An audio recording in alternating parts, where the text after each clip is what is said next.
आज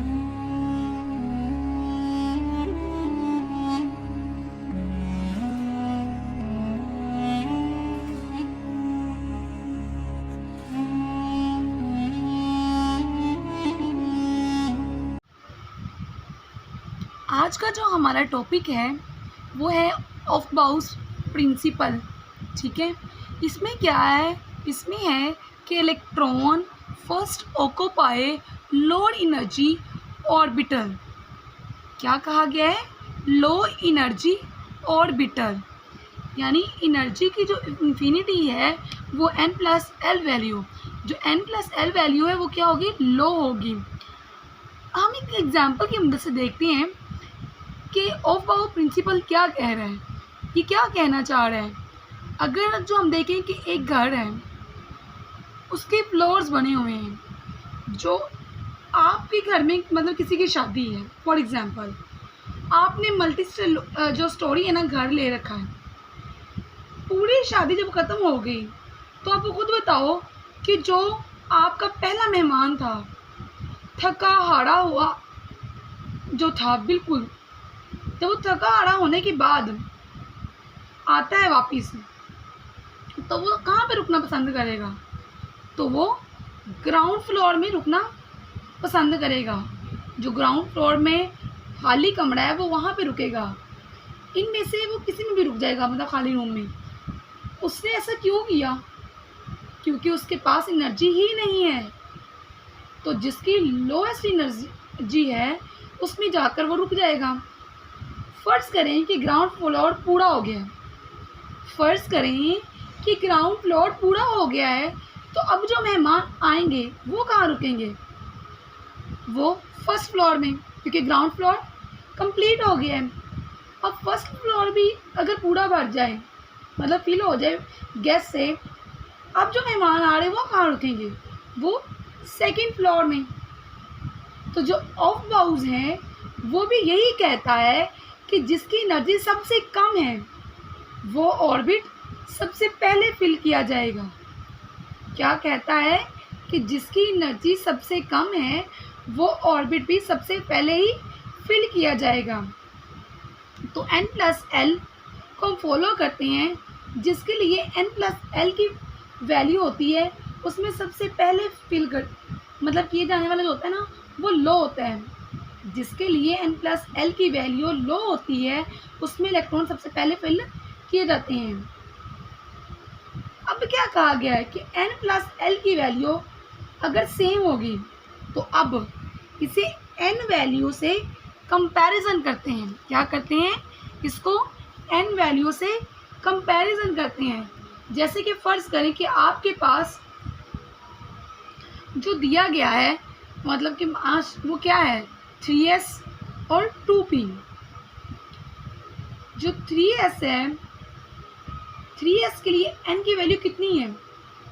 3s के लिए n की वैल्यू तो 3 है और l की वैल्यू 0 है, तो बराबर कितनी होगी?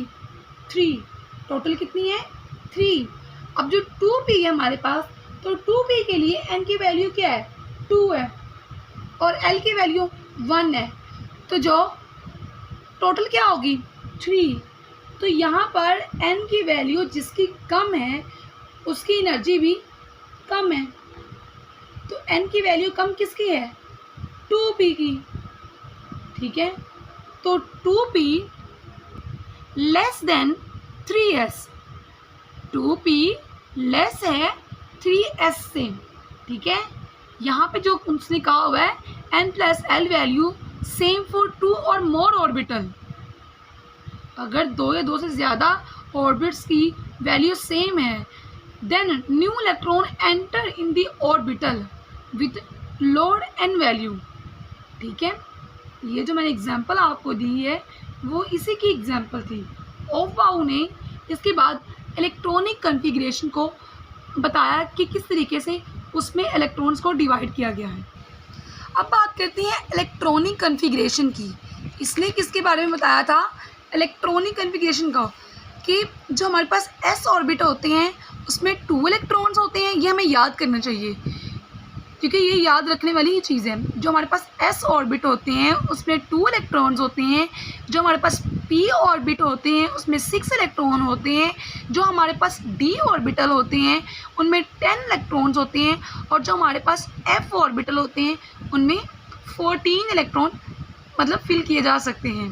तो आपको पता चल गया sp-d-f सीरीज़ में जो s ऑर्बिटल है उसमें कितने इलेक्ट्रॉन्स हैं 2, जो p है उसमें कितने इलेक्ट्रॉन हैं 6, जो d है उसमें कितने इलेक्ट्रॉन्स हैं 10, जो f ऑर्बिट है लास्ट वन उसमें कितने इलेक्ट्रॉन्स हैं 14। ये जो सीरीज़ दी गई है ये देखते हैं किस तरह बनाई गई थी।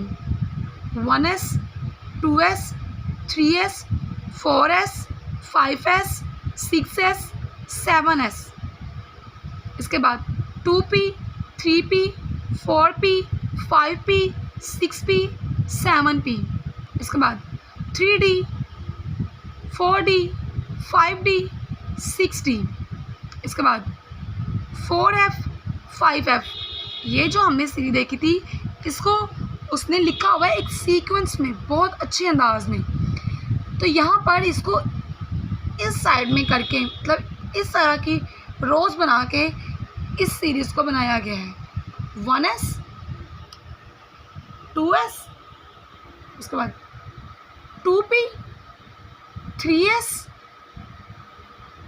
3p 4s, उसके बाद 3d 4p 5s, इसके बाद ये लाइन 4d 5p 6s, इसके बाद ये line 4f 5d 6p 7s, इसके बाद ये लाइन 5f 6d 7p।